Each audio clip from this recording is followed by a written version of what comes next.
नरेंद्र मोदी, तुम दुनिया के सबसे बड़े झूठे हो। रामविलास पासवान जब तक दुनिया में जिंदा थे, अब उनके फर्जन ये कहती है कि हम पासवान के नेता हैं। मांझी साहब ये कह रहे हैं कि हम मांझियों के लीडर हैं। कुशवाहा साहब ये कह रहे हैं कि हम कुशवाहा के लीडर हैं।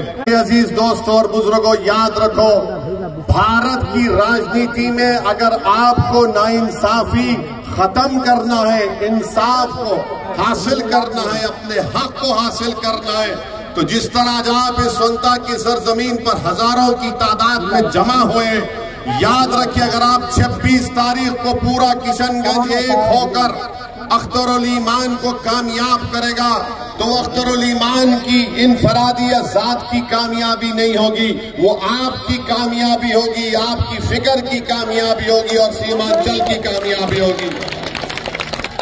ये काम आपको करना है।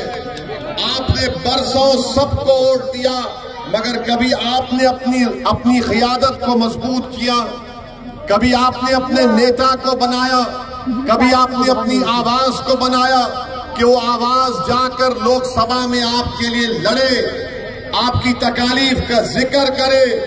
मगर नहीं, हमको ये बोल दिया गया कि आप सिर्फ वोट डाल सकते हो, आप लालू की खिदमत करो, नीतीश की खिदमत करो, अब उनके बेटे की खिदमत करो। अरे कांग्रेस का आप कब से साथ दे रहे हैं, बताओ मुझे।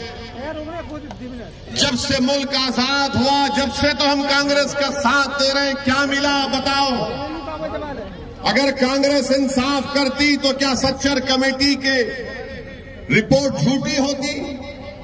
अगर कांग्रेस इंसाफ करती तो हम बाबरी मस्जिद नहीं खोते। याद रखो, जीबी पंत मुख्यमंत्री थे 1949 में, जब बाबरी मस्जिद के अंदर घुसकर उसकी बेउर्मती की गई, ताले खोले गए, तो कौन मुख्यमंत्री थे, प्रधानमंत्री थे, बताओ। मेरे अजीज दोस्तों और बुजुर्गों, फसादात हुए, भागलपुर का फसाद हुआ।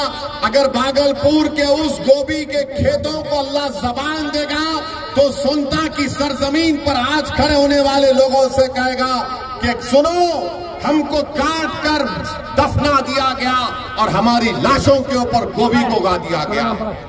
किसकी सरकार थी? जब मेरी थी, मैं मुख्यमंत्री था। आज आपको बता रहा हूं कि आज अगर ये समझ रहे हैं कि ये अंधेरा खत्म हो जाएगा फिरका परस्ती का, नहीं मेरे भाई, ये रात बड़ी लंबी रहने वाली है। ये रात बड़ी लंबी रहने वाली है। अगर मैं तुम्हारे सामने झूठ बोलकर चला जाऊंगा तो बड़ी ही नाइंसाफी होगी।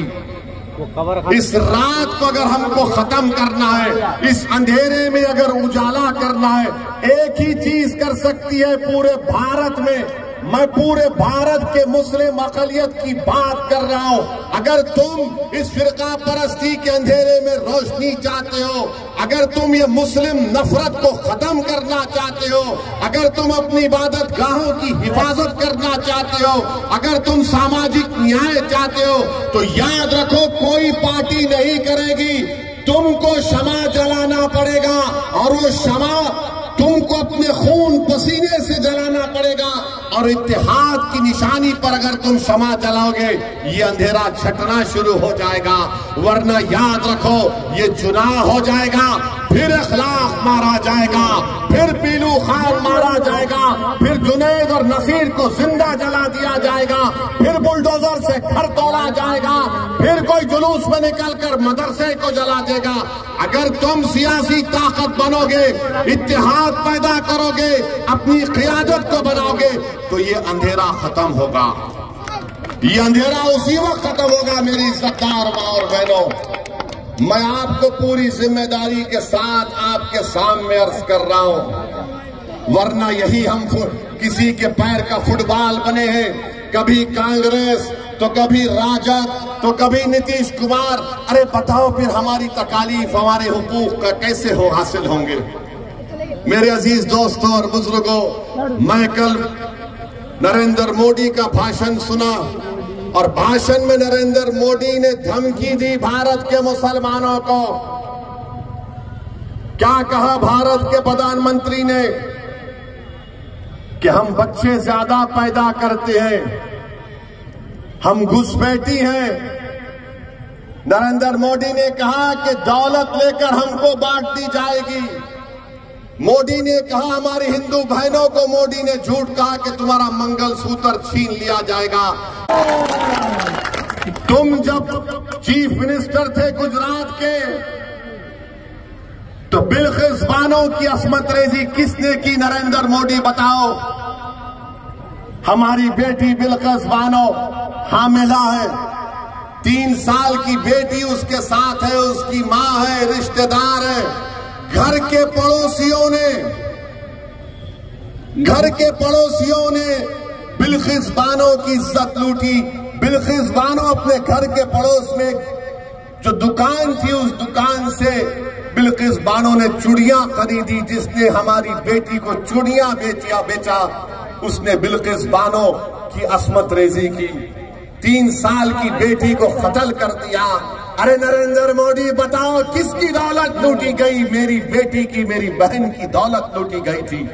आप मुख्यमंत्री थे, उसको इंसाफ गुजरात में नहीं महाराष्ट्र में मिला। जेल को गए ये जालिम लोग, और नरेंद्र मोदी की सरकार ने उनको रिमिशन पर छोड़ दिया। बताओ नरेंद्र मोदी, किसकी दौलत छीनी गई थी? किसकी दौलत छीनी गई थी? एहसान जाफरी को जिंदा काट कर जला दिया गया। नरेंद्र मोदी, आप भूल गए? यही एहसान जाफरी ने आपको कई फोन किए थे, साबिका रुकने पार्लिमान, मगर एहसान जाफरी को जिंदा जला दिया गया। आज भी उसकी बेवा ज़किया जाफरी इंसाफ के लिए पुकारती है, कोई पूछने वाला नहीं है। भारत के वजीर आजम 133 को जनता के वजीर आजम जो कहते हैं, झूठ कहते हैं सबका साथ सबका विकास, मगर का भाषण नरेंद्र मोदी का ऐसा नजर आ रहा था कि हिटलर बोल रहा है, भारत का वजीर आजम नहीं बोल रहा है। और आपको याद दिला रहा हूं, मैंने पार्लियामेंट में फरवरी में जो पार्लियामेंट का सेशन हुआ था, मेरी तकरीर को उठाकर देख लो। मैंने अपनी तकरीर में कहा था कि आज भारत का मुसलमान 1930 के यहूदियों की तरह जर्मनी में जो यहूदी थे अपने आप को समझता है। और यहूदियों में जब हिटलर ने यहूदियों को गैस के चैम्बर में डालकर मार दिया, ऐसे ही नहीं डाला, पहले हिटलर ने तकरीर करना शुरू कर दिए यहूदियों के खिलाफ। यही तरह इस तरह तकरीर कर रहे नरेंद्र मोदी।